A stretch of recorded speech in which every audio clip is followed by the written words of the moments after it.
السلام الله عليكم isku soo noqod wanaagsan waxaynu qaadan doonaa maantadani 10 ka baxsan 10kii hore aynu qaadanaynay groupkii aynu kaga hadlaynay ahaa intestinal protozoa ee maadada tani medical parasitology maanta 10kaani lixaad waxaynu ku qaadan doonaa mowduuc ka duwan oo ah urogenital protozooniska ayaynu qaadan doonaa protozoonada saameeya ama infection ku keena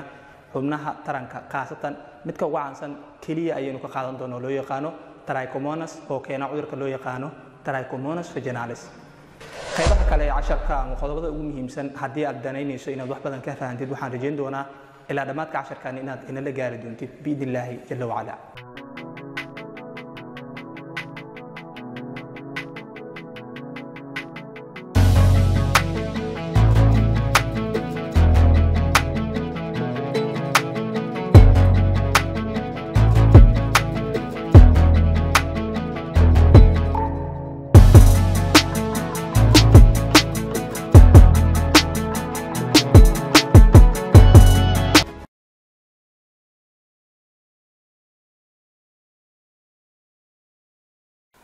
waxaynu ku bilaabi doonaa 10ka marka qaybtiisa introduction-ka ugu horeyn waa maxay trichomonas cudurkeena keenaan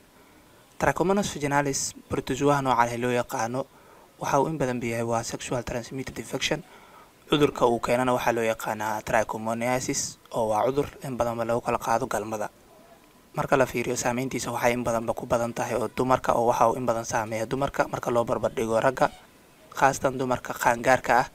marka loo barbar dhigo kuwa daada yar bulshada markaynu u fiirino waxa uu in badan ku badan yahay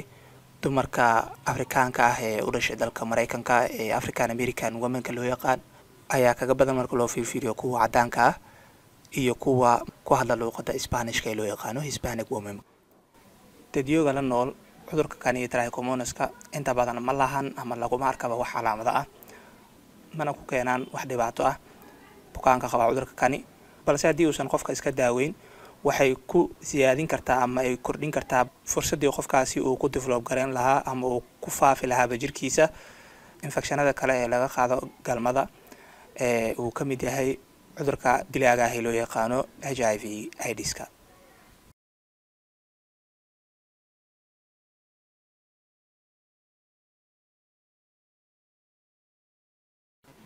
waayahay marka kan waxaynu u gudbaynaa life cycle-ka uu leeyahay Trichomonas vaginalis ugu horeyn Trichomonas vaginalis morphologically ama qaab ahaan waxa uu eegyahay waa pear shaped organism oo ah waa noole u samaysan qaab hal dhinac ka mid ah jirkiisa ay dhuuban tahay halka dhinaca kalena ay leedahay balac sida muuqaalka jaantuskani waad kari kartid hadda waxa inoo muuqda waa Trichomonas vaginalis qayb ka mid ah structure-kiisa waxaynu arki karnaa in uu yahay mid soo dhuuma halka midka kalena uu yahay mid balac leh qaabkan marka uu sameeyay waxa loo yaqaanaa pear shaped dhaxda waxa uu ku leeyahay marka nucleus soo ah boodi iyo afar flagella ama afar dib oo uu ku dabaasho marka uu rabo in uu socdo kuwaas oo structure marka loo fiiriyana ka soo xiga horaadka hore ee qaybta jirkiisa formkiisa markaynu fiirino life cycle-ka ahaan uu jiri karo kaliya waxa uu jiraa qaabkii ahaa trophozoite ma lahan marka cystiform ma lahan oo cystiform iyo trophozoite waxay yihiin casharadii hore aynu ku soo barnay cystiformka wuxuu ahaa in badan midka infection-ka dhaliya balse midka kani trophozoite kale ayuu leeyahay trophozoite kani ayaana infection-ka in badan qabta oo ka qayb qaata aynu fiirino marka inagoo sharxi doono jaantuskani asaaska aynu ku soo bilaabno marka ugu horeysa trophozoite-ka waxa laga helaa sidiisaba xubinta taranka dumarka ee vaginaha iyo dheecaamada uu soo daayo qanjirkan loo yaqaano prostate iyo kaadidaba waa laga helaa oo waxa kaydisa in badan jirkiisana ay ku jirtaa qofka dumarka kadib marka ay goobtaasi ku bataan marka waxa ay u badan doonaan qaab loo yaqaano binary vision oo laba ay isku badin doonaan kadib waxa dhici doonta marka trophozoite-kii ku jiray vaginaha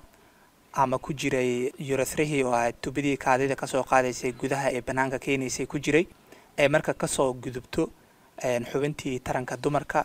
ay si toosan u soo gasho xubintii taranka ee ragga qaasatan xilliga qofka uu ku jiro intercourse-ga ama uu sameeynayo galmada waana marka goobta jaaniska ugu badan ee ka jirto cudurkan la isku qaadsiin karo oo qof kaga soo gudbi karo qofka kalena ku aadi karo qofka kani ee ragga ah marka uu jirkiisa galana kadib waxa uu ku keeni doonaa marka calaamadihii qaar inta badan waa asymptomatic balse mararka qaar waxaa la arkaa calaamadihii infectionkani uu lahaa oo waxyaabaha ay ka mid yihiin iyo qaabka ay u kala leeyihiin iyo ragga calaamadaha lagu arki karo iyo dumarka calaamadaha lagu arki karana insha Allah waynu sharxi doonaa. marka labada phase ee ah infective stage iyo diagnostic stage-ka ee ah xilliga infectionka uu dhalan karo iyo xilliga la ogaan karo calaamadaha aynu ogaano. xaaladda koowaad ee uu soo maro trophocyte-ka ah marka uu ku jiro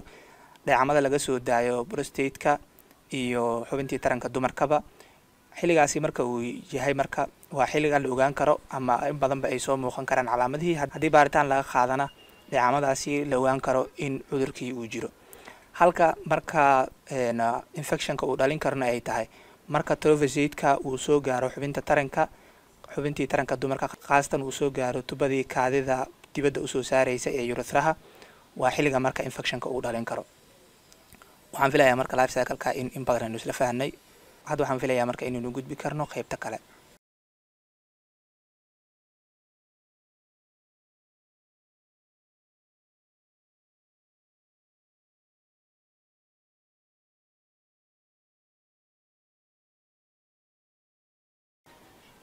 waayahay marka kani aynu fiirino marka epidemiologically cudurkani sidoo ayuu ugu baahan yahay adduun weynaha. Trichomoniasis waa mid ka mid ah infectionada ugu badan adduun weynaha ee laga cabanayo,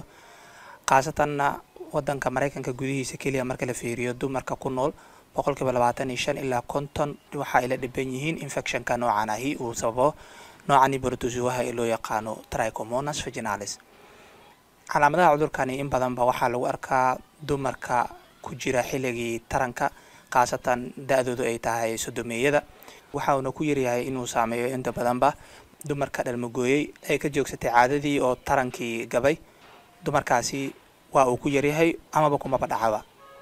dadka qaba marka infectionkani in badan aan calaamadaha soo muujinayn waxa ay uga sameyn yihiin ragga iyo dumarkaba, oo raggana waa ay qabi karaan iyagoo aan wax calaamadaha soo muujinayn, halka dumarkana sidoo kale ay qabi karaan ayna sidi karaan cudurka iyagoo aan wax calaamad ah soo muujinayn.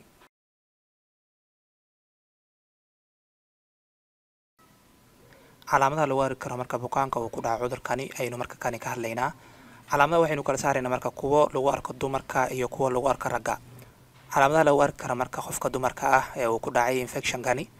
waxaa ka mid ah in dareere uu ka yimaado xubintii taranka ee dumarka, taasoo leh ur aan wanaagsanayn. kalar ahaan marka la fiiriyana kalarkeedu uu noqon doono mid cagaar ah ama mid kalar jaallo ah ama kalar yellow ah leh ayay noqonaysaa. waxaa kaloo ay qofta dumarka isku arki kartaa in xubintii taranka ay ka dareento cuncun iyo hur ay ka dareento. kalar ahaanna waxay noqonaysaa mid kalarkeedu uu isu bedelo kalar cas oo gaduud ah. waxay kaloo isku arki kartaa marka inay dareento xanuun marka ay kaadinayso ama marka ay sameynaysaba galmada. waxaa kaloo bukaankaasi isku arki karaa marka in kaadi badan uu dareemo oo maanta oo idil musqusha ku noqonayo, iyo in mararka qaarna la arko in dhiig uu ka imaado xubinteeda taranka kadib marka ay sameyso galmada. intaasiba waxa ay gaar u yihiin marka qofta dumarka ah ee uu saameeyay infectionka kani ee uu sababo Trichomonas. marka raggana aynu fiirino, raggana waxa ay kala sameyn yihiin calaamadaha qaarna waa ay kaga duwan yihiin. qofka ragga ee uu saameeyay infectionkani waxaa lagu arki karaa calaamadahani ay ka mid yihiin in cuncun uu ka dareemo gudaha xubintiisa taranka, in xubintiisa taranka ay kasoo baxaan dareere kalar ahaan u eg sidii shahwada oo kale haddana jiidma. waxaa kaloo uu dareemayaa bukaankani xanuun marka uu kaadinayo ama uu sameynayaba galmada. wuxuuna u baahan yahay marka ama uu dareemayaaba inuu u baahan yahay inuu in badan kaadiyo oo musqusha ayuu in badan kula laabtaa. calaamadahani qaar waa ay ka siman yihiin marka sida aynu arki karnaba, qaarna waa ay ku kala duwan yihiin. calaamadaha lagu arki karo marka qofka marka uu qabo Trichomonas infection waxay noqon karaan kuwa aynu hadda soo xusnay. waxaan filayaa inaynu isla fahanay qaybta tani.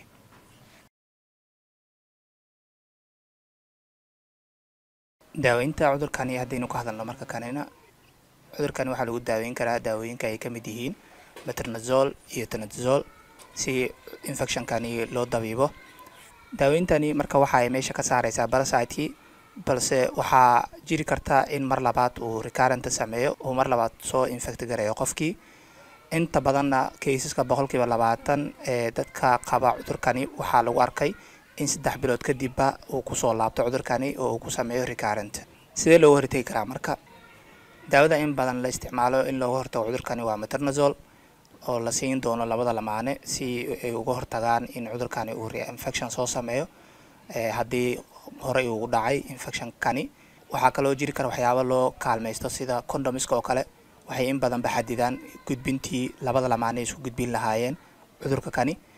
wax marka ma jiro oo daawo ah ee prophylactic ahaan loo isticmaalayo, ka hortag ahaan loo isticmaalayo ama talaal la siinayo bukaanka si looga difaaco cudurka kani. marka kani waxaynu ka hadlaynaa marka baaritaanada loo sameeyo ama loo diro qofka qaba cudurka kani. baaritaanada loo diro ama loo sameeyo qofka qaba infectionka kani waxay yihiin in laga qaado dheecaan xubinta taranka ama prostate-ka, dheecaanada uu soo daayo ee laga helo xubintaasi tarankaba, kadibna loo adeegsado in la fiiriyo trophocyte-ka dhaqaaqa uu sameynayo iyo lagu fiirin doono marka microscope.